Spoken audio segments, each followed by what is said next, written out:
आजचे जे प्रमुख पाहुणे आपल्याला लाभलेले आहेत त्यांचा परिचय करून देण्याची विनंती मी आमच्या प्रशालेचे ज्येष्ठ शिक्षक हरियान सर यांना करतोय।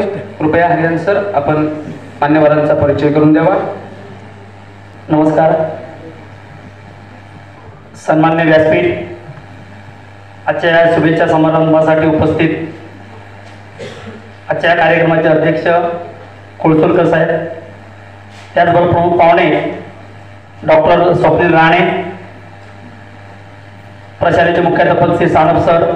गेली 12 वर्ष ते कणकवली या ठिकाणी डेंटिस्ट म्हणून आपली वैद्यकीय सेवा बजावत आहेत। वैद्यकीय सेवा बजावत असताना व्यवसायाचा भाग झालाच, पण त्याचबरोबर सामाजिक भान आणि माणुसकीची किनार लाभलेलं असं व्यक्तिमत्व आहे। डॉक्टरांचा परिचय मी करून देत असताना मी त्यांची परवानगी घेतो त्यांच्याविषयी काही बोलताना। त्यांना कदाचित ते आवडेल ना आवडेल मला माहिती नाही, परंतु माझा अनुभव या ठिकाणी तुम्हाला मी शेअर करणार आहे। कारण प्रत्येक व्यक्ती त्याच्यामध्ये असणारे काही गुण हे आपल्या सर्वांना कळले पाहिजे आणि आपणही त्यांच्यासारखं आदर्श नागरिक व्हावं अशी भावना असते आणि त्यासाठी आपण काही व्यक्तींना अशा कार्यक्रमासाठी आमंत्रित करत असतो। मला प्रत्यक्ष आलेले अनुभव या ठिकाणी मी शेअर करतोय। माझा एक मेडिकल चालवणारा मित्र आहे, त्याने मला एकदा फोन केला। मला म्हणाले, सर डॉक्टर राणेंना तुम्ही फोन कराल का? तर म्हटलं का? तर त्यांच्याकडे अगरबत्ती विकणारा एक एजंट आला होता।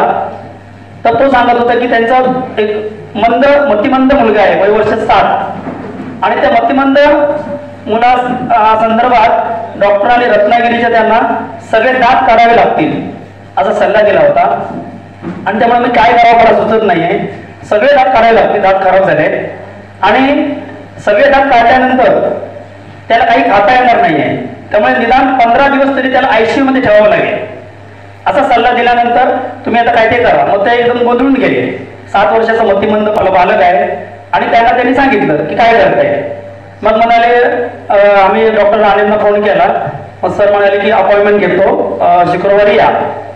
मग म्हणाले आता त्यांना डिसिजन घ्यायचं आहे, मुंबईला जायचं, कुठे जायचं किंवा इथे होईल का? मग मी म्हणालो ठीक आहे, मी फोन करतो। मी डॉक्टरांना फोन केला आणि सांगितलं, सर फक्त बघून घ्या, तुम्हाला वाटलं तर सांगा, नाही तर ते मुंबईला जातील। मग मला ठीक आहे, पाठवून दे, बघतो। आणि ते पेशंट गेले आणि त्याच्यानंतर कदाचित डॉक्टरांना ते माहीतही नसेल, त्या पेशंटची प्रतिक्रिया ही तुम्हाला मला सांगायची। ते पेशंट तिथे गेले, डॉक्टरांनी पाहिलं, डॉक्टरांना काहीच माहीत नव्हतं प्रिव्हियस। डॉक्टरांनी पाहिलं दात आणि म्हणाले ठीक आहे, आपण करूया ट्रीटमेंट तुमच्या बाळावर। आणि डॉक्टरांनी त्या क्षणाला ट्रीटमेंट चालू केली। आणि ट्रीटमेंट चालू केल्यानंतर विशेष गोष्ट म्हणजे 7-8 वेळा तुम्हाला यावं लागेल, पण तुम्ही काही काळजी करू नका, मी तुमच्या बाळाची ट्रीटमेंट करतो। आणि संपूर्ण ट्रीटमेंट झाल्यानंतर डॉक्टरांनी एकही रुपया त्याच्याकडनं घेतला नाही आणि निव्वळ मोफत त्या मुलाची ट्रीटमेंट केली। त्या मुलाला मी पाहिले देखील नाहीये, त्याच्या वडिलांना देखील पाहिलेलं नाहीये, परंतु त्या मुलाची परिस्थिती पाहून डॉक्टरांनी अशा प्रकारचा निर्णय, कारण त्यांच्यामध्येच ते सामाजिक भान आहे। आणि त्या पालकांनी सांगितलेली सर्वात महत्त्वाची गोष्ट की जेव्हा डॉक्टरला म्हटलं, डॉक्टर साहेब फी किती? तर डॉक्टर साहेबांनी सांगितलं, मला काही फी देऊ नका। आणि पुढे जे सांगितलं ते तुम्हाला सर्वांना महत्त्वाचं आहे, ते आपल्यामध्ये असलं पाहिजे। ते म्हणजे असं होतं की डॉक्टरांनी सांगितलं की तुम्ही या बाळाला, एका मतिमंद मुलाला गेली 7 वर्ष सांभाळताय, त्याच्यासाठी रोज ब्रश करण्यापासून सगळं तुम्ही करत असाल, गेली 7 वर्ष हे कष्ट तुम्ही भोगताय आणि त्या तुमच्या कष्टामध्ये जर मी छोटासा खारीचा वाटा जर उचलला असेल तर काय बिघडलं? आणि त्यामुळे डॉक्टरांनी त्यांच्याकडून एकही रुपया फी घेतलेली नाही। अशा प्रकारे सामाजिक भान आणि माणुसकीचं भान असणारे डॉक्टर हे आपल्याला आजच्या कार्यक्रमाला प्रमुख पाहुणे म्हणून लाभले।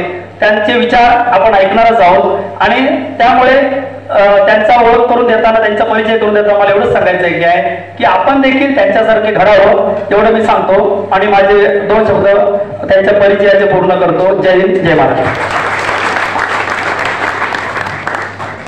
धन्यवाद हरियान सर, आपण अतिशय उत्तमरित्या आजचे प्रमुख पाहुणे डॉक्टर स्वप्नील राणे यांचा परिचय करून आपल्या विद्यार्थ्यांसमोर दिलेला आहे आणि त्यापासून आपले विद्यार्थी सुद्धा निश्चितच आदर्श घेतील याची मला खात्री आहे।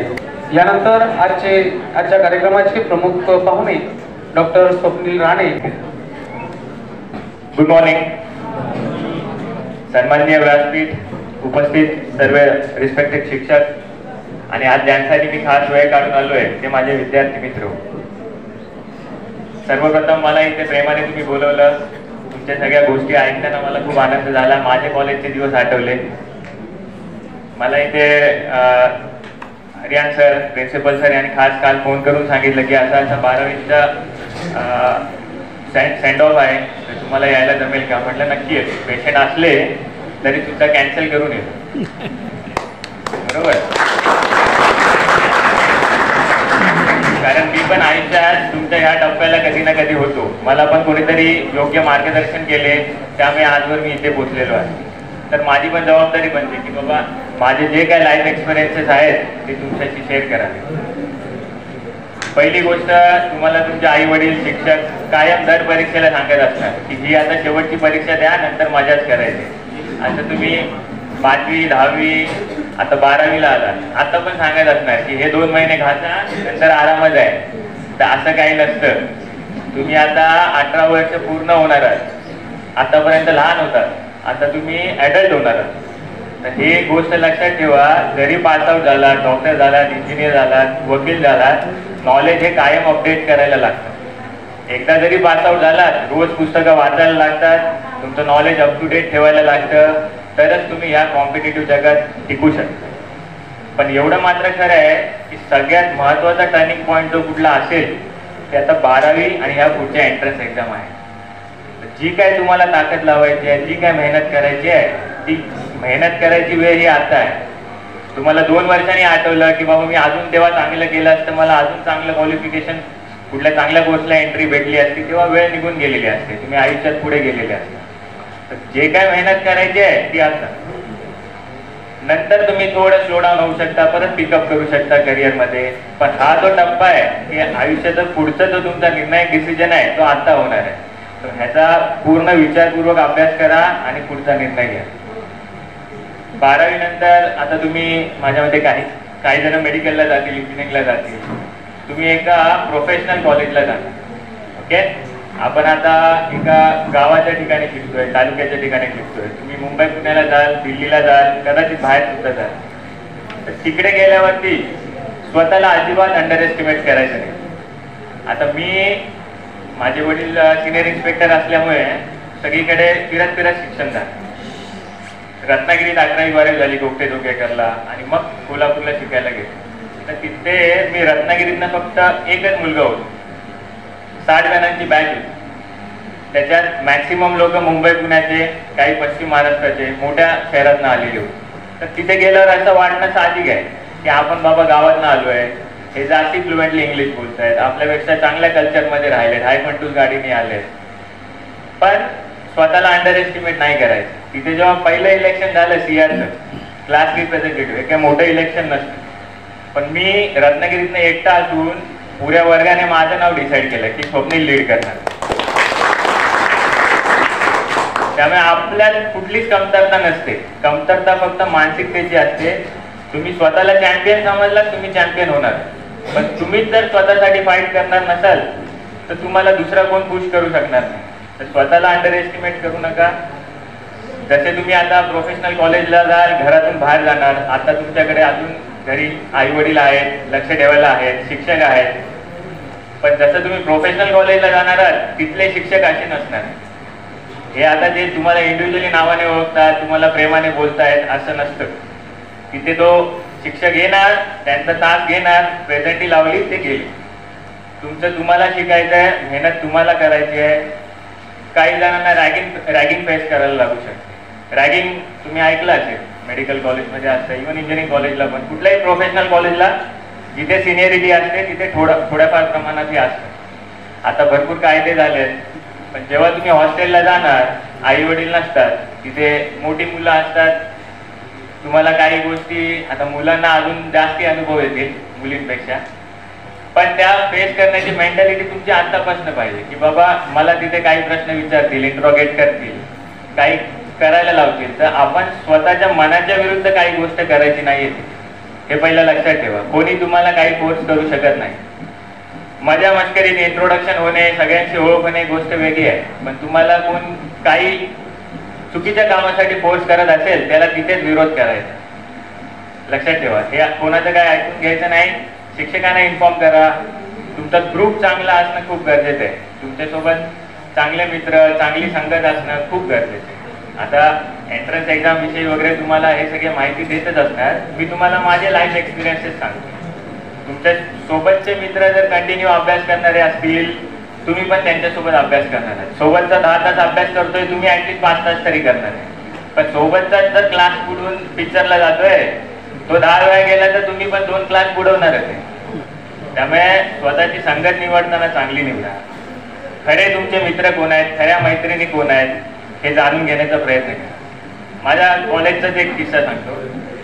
आमच्याकडे जेव्हा आम्ही फर्स्ट इयरची फायनल एक्झाम होती, आम्ही बाहेर राहायला गेलेलो 4 जण मित्र, कारण हॉस्टेलला तेवढा अभ्यास व्हायचा नाही. तिथे फिसे पार्टी म्हणून रॉबर्स अटॅक करायचे दरवर्षी. म्हणजे जे लुटेरी गँग असायची त्यांची तिथे हालचाल असायची, कारण ऊसाची शेती असते भरपूर. तर तिथे कायम बोंब असायची 2-3 दिवसांनी. हे आले काही जरी हल्लं ऊसामध्ये की चोर आले, ते आले नसले तरी कायम दंगा असायचा. तर तिथली जी लोकल पब्लिक असायची, तिथले सरपंच असतील, गावकरी असतील, त्यांचं रात्रीला एक पथक असायचं जे फिरायचं. कधी कधी आम्ही त्यांच्यासोबत जायचो. जेंट्स म्हटल्यावर तिथे बोलवायचे की बाबा तुम्ही या जरा. एक दिवशी खरोखरच अशी हालचाल झाली, आग लागली. आम्ही 3 मित्र होतो. त्यातला एक वीरसेन माझा खूप जवळचा मित्र आहे, ते आता कोल्हापूरला चांगली प्रॅक्टिस करतात. तिसऱ्या मित्राचं मी नाव सांगत नाही. तर एक संजय म्हणून जो माणूस होता, तो त्या दरोड्यांच्या दिशेने पळाला त्या उसात. त्याच्या मागोमाग मी गेलो. आता जो माझ्या सोबतचा मित्र होता वीरसेन, तो मला मागणं लिटरली शिवाय घालत होता, स्वप्नील का जातोय जाईपर्यंत. पण एकदा मी आत घुसलो, तो माझ्या सोबत आला. त्याने माझी पाठ सोडली नाही, कारण तो मित्र आत गेलाय, त्याच्यासोबत राहणे माझी जबाबदारी असं त्याला वाटायला लागलं. आम्ही त्या उसातनं बाहेर निघालो. जवळजवळ अजून गावकरी होते, काही पोलीस होते. उसाच्या दुसऱ्या बाजूने बाहेर पडलो, जवळजवळ 300-400 मीटर. रात्री 12-12:30ची वेळ असणार. तिकडनं बाहेर पडलो आणि बघितलं तर बाकी सगळे लोक आले. आमचा जो तिसरा मित्र होता तो आला नाही. आम्ही चिंतित पडलो. म्हटलं हा पण आपली जबाबदारी, आपला मित्र आहे आणि काय करायचं. तर आम्ही दोघांनी ठरवलं की आम्ही दोघं आता परत रिटर्न जाणार गावामध्ये. बाकीची पब्लिक गेली. तर आम्ही दोघं परत त्या उसात घुसलो रात्री 12:30-1 वाजता. तेव्हा काही टॉर्च नव्हती, आमच्याकडे प्रॉपर मोबाईल नव्हते. कसं बसं करत एक अर्ध्या तासात दुसऱ्या बाजूने बाहेर आलो. तर आमचा तिसरा मित्र त्या चहाच्या टपरीवर चहा पित होता. तो आमच्या मागोमाग आलाच नव्हता. पण आम्हाला त्याची एवढी काळजी होती की कदाचित हा आमच्यासाठी आला असणार, आम्ही त्याच्या मागून गेलो. तर काही असे जण पण भेटणार आहेत तुम्हाला. तुमचे खरे मित्र कोण, तुमच्यासाठी कोण जीवाला जीव देऊ शकतो, हे ओळखणं गरजेचं आहे तुम्हाला प्रोफेशनल कॉलेजला. लक्षात ठेवा. याच्यानंतर आता तुम्ही जेव्हा जाणार कॉलेजमध्ये, प्रोफेशनल कॉलेजला, तुम्हाला पहिल्यांदा फ्रीडम भेटलेला असतं. घराच्या बाहेर आपण पहिल्यांदा पडलेलो असतो. आई वडील आता हव्या त्या सुखी सुविधासाठी पैसे देतात. तर ते पैसे कुठे चुकीच्या कामासाठी वापरायचे नाहीत. लक्षात ठेवा. ड्रिंक्स असतील, अल्कोहोल असेल. मी आता सरांच्या ऑफिसमध्ये बसलेलो, प्रिन्सिपल सरांच्या. तर काही दिवसापूर्वी माझ्यामध्ये पोलीस अधीक्षक पण इथे आलेले होते अंमली पदार्थाच्या व्यसनाच्या जनजागृतीसाठी. तर तसंच आहे, काही जण मुलं ते पैसे फक्त ड्रिंकसाठी, फिरण्यासाठी वापरतात. आणि जेव्हा ऍक्च्युअल पास आउट होतात फेल होऊन, तेव्हा त्यांच्याकडे काही नॉलेजच नसतं बाहेर समाजात टिकण्याचं. कारण त्यांनी जिथे शिकायचा टाइम होता, जिथे नॉलेज आत्मसात करायची वेळ होती, तेव्हा ते खेळत राहिले किंवा बाकीच्या गोष्टी, चुकीच्या गोष्टी करत राहिले. आणि जेव्हा आता दवाखान्यात पेशंट येणार आहे किंवा इंजिनिअरिंगचा एक प्रॉब्लेम समोर येणार आहे, त्यावेळी त्यांच्याकडे ते ज्ञान नसतं. आणि मग जेव्हा खरोखरची रेस असते आयुष्याची, तेव्हा ते मागे पडतात. तर आपल्याला भविष्यात काय करायचं आहे ह्याच्याकडे लक्ष ठेवणं खूप महत्वाचं आहे. आणि तसं आयुष्य आपण एक स्टुडंट म्हणून जगायला पाहिजे. कुठल्याही वाईट सवयीला बळी पडू नका. तुमचं खूप हसून घेऊन राहण्याचं मला वातावरण दिसतंय, असंच ठेवा. जिज्ञासा करा. कुठल्या गोष्टीला किती महत्व द्यायचं हे आतापासून ठरवा. अजून एक माझ्या प्रॅक्टिस मधलीच गोष्ट सांगतो. कसं आहे, नुसतं तुम्ही डिग्री घेतली, उच्च शिक्षण घेतलं म्हणजे तुम्ही चांगला माणूस बनता, या देशाचे एक रिस्पॉन्सिबल नागरिक बनता असं नाही. काही वर्षापूर्वीचीच गोष्ट आहे. 2017 मला ट्विन्स मुलं झाली. जुळी मुलं झाली दोन. आता ती जुळी असल्यामुळे फ्री टर्म डिलिव्हरी झाली मिसेसची. माझ्या दोन्ही मुलांना कोल्हापूरच्या ॲपल हॉस्पिटलला शिफ्ट करायला लागलं. 6.5 महिन्यांचेच असताना ते डिलिव्हरी झाली. एक मुलगा व्हेंटिलेटरवर होता. तर आम्ही 1.5-2 महिने तिथेच होतो. जेव्हा आम्ही हॉस्पिटलमध्ये त्या मुलांना बघायला जायचो, त्यांच्या बाजूला एका बेडला एक मुलगी होती, ह्यांच्याच वयाची, जस्ट जन्मलेली. खूप गोंडस मुलगी होती. फक्त तिला क्लॅप स्लिप होता, फाटलेला ओठ असतो ना मुलांना कधी कधी जन्मता, ती डिफॉर्मिटी होती. तर तिथले जवळजवळ 40-50 मुलं तिथे ऍडमिट होते. त्या सगळ्या पालकांची आमची चर्चा व्हायची, कायम येणं जाणं असायचं, भेट व्हायची. पण त्या मुलीचे आई वडील मला कधी दिसले नाही 1.5-2 महिने. म्हणून मी सहज तिथल्या डॉक्टरांशी चौकशी केली की बाबा ह्यांचे पॅरेंट्स कुठे दिसत नाही. तेव्हा कळलं की तिचे आई वडील हे मुलगी झाल्यामुळे तिला तिथेच टाकून गेले. त्यांना मुलाची अपेक्षा होती. जस्ट 1.5-2 महिन्याचा बाळ. नंतर कळालं की त्यांचे आई वडील हे दोन्ही शिक्षक होते. तर नुसतं शिक्षक असून तुम्ही जर मुलांना जे शिकवताय, जसे आता हे तुमचे गुरुजन आहेत, हे स्वतः फॉलो करतायत, तुमच्याशी त्या मॅच्युरिटीने वागतायत, तुम्हाला ते संस्कार देण्याचा प्रयत्न करतायत, हे त्यांनी आत्मसात केलंय. तसं नुसतं डिग्री घेऊन होत नाही. ते शिक्षक असून जे ते स्वतः मुलांना शिकवतायत ते स्वतः इम्प्लिमेंट करू शकले नाही. त्या मुलीचा खर्च तिथले डॉक्टर करत होते. आमच्यात एक दुसरे तिथे परिचयाचे माणूस होते, ते शेवटी त्या मुलीला त्यांनी दत्तक घेतलं, असा विषय होता. त्याच दरम्यान माझ्याकडे एक ट्रीटमेंटला मुलगी आलेली होती. तिला ऐकायला आणि बोलायला येत नव्हतं. माझ्यामध्ये नांदगावचेच आहे, मुस्लिम समाजातले आहे. तिचे वडील रिक्षा चालवायचे, पण मुलीला माझ्याकडे ट्रीटमेंटला घेऊन आले. मी म्हटलं असं आहे सर, समोरच्या जाताची ट्रीटमेंट आहे, थोडा खर्च आहे, अमुक खर्च आहे. ते म्हणाले काय नाही सर, किती तो खर्च लागून दे, काय येऊन दे, पाहिजे तर मी रिक्षा विकणार, पण मुलीचे माझ्या परफेक्ट ट्रीटमेंट व्हायला पाहिजे. आता हा एक रिक्षावाल्याला समजतंय, जी मुलगीला ऐकायला येत नाही, बोलायला येत नाही, तिच्याबद्दल त्याचं प्रेम बघा. आणि जे शिक्षित होते, डॉक्टर असतील किंवा आता त्या मुलीचे आई वडील शिक्षक होते, पण त्या मुलीची त्यांना किंमत नाही. तर तुम्ही नुसतं शिक्षण घेऊन डिग्रीचा एक स्टॅम्प लावला म्हणून एक चांगले नागरिक होणार नाहीये, चांगले ह्युमन बिंग होणार नाहीये. तर ते तुम्हाला आत्मसात करायला पाहिजे. इथे जे जे आयडल्स आहेत, तुमचे शिक्षक असतील, आई वडील असतील, यांचे चांगले गुण आत्मसात करा. तुमच्या शाळेला विसरू नका. इथे आल्यावर एक खूप चांगलं वाटलं की माझे विद्यार्थी जे आहेत त्यांनी खूप कॉन्ट्रीब्यूट केलंय शाळेच्या विकासासाठी. माझ्या मते एका विद्यार्थ्याने ऑलमोस्ट 8 लाख डोनेट केले.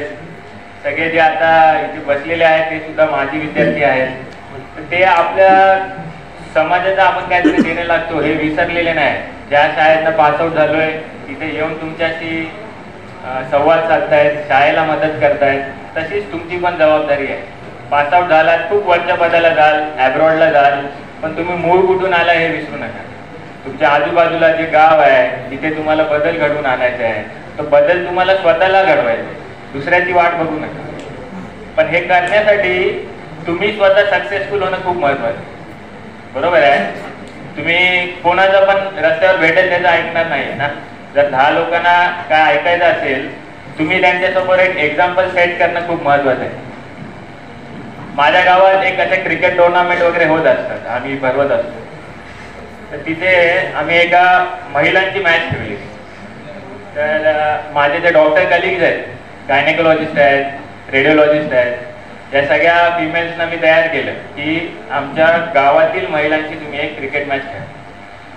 आता गावातील महिला बऱ्याचशा गृहिणी आहेत, काही ग्रामपंचायतमध्ये कामाला आहेत, काही मोलमजुरी करतायत, काही तरुण मुली होत्या. अशी एक टीम बनवली आणि ज्या पिचवरती सगळे ॲडल्ट टुर्नामेंट होणार होती तिथे पहिली मॅच सुरुवातीची फिमेल डॉक्टर ऑफ कणकवली आणि गावातील महिला यांची खेळली. इतका सुंदर सामना झाला, खूप जिगरने खेळल्या त्या महिला. ज्या गावातील होत्या त्यांना खूप उत्सुकता वाटलेली.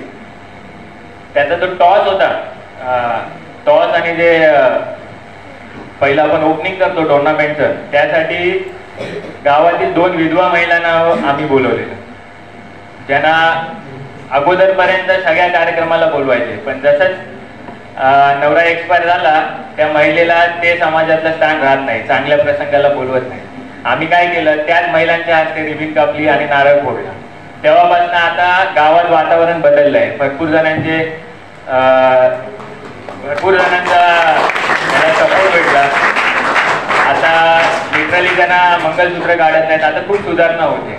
पण तुम्हाला जो बघायचा आहे बदल समाजामध्ये, हा तुम्ही कुठून तरी चालू करायला पाहिजे. हा जेव्हा तुम्ही करायला लागाल, तुम्हाला कुठे ना कुठे थोडेफार वाईट अनुभव येणार, कोणतरी काहीतरी बोलणार, तर त्या ज्या इम्पॉर्टंट गोष्टी नाही त्यांना इग्नोर करायला पण शिका. पण ह्यासाठी तुम्ही पहिले सक्सेसफुल हो. इथे विमानात कोण कोण बसलंय? एअर ट्रॅव्हल कोणी केलंय? नाही. एअर ट्रॅव्हल मध्ये ज्या एअर होस्टेस असतात त्या पहिली सूचना काय देतात? In case of emergency oxygen mask खाली येतो, तो ऑक्सिजन मास्क ना पहिला स्वतःला लावायला सांगतात. तुम्ही दुसऱ्यांना लावण्या अगोदर आधी स्वतःला लावा, नाही तर तुम्हीच बेशुद्ध होणार आहे. बरोबर? तसं तुम्ही स्वतः सक्सेसफुल झाला तर तुमच्या आजूबाजूच्यांना मदत करू शकता. बरोबर आहे? तर पहिले स्वतः सक्सेसफुल व्हा. आपल्या गावाला, शिक्षकांना, आई वडिलांना विसरू नका आणि ह्या देशाचे एक रिस्पॉन्सिबल नागरिक बना. एवढं बोलून माझे मी 2 शब्द संपवतो. शब्दामध्ये आमच्या विद्यार्थ्यांना तुम्ही मार्गदर्शन केलेलं आहे. आपले विचार ऐकून आमचे विद्यार्थी खरंच प्रोत्साहित झाले. त्यांच्या चेहऱ्यावर दिसत होतं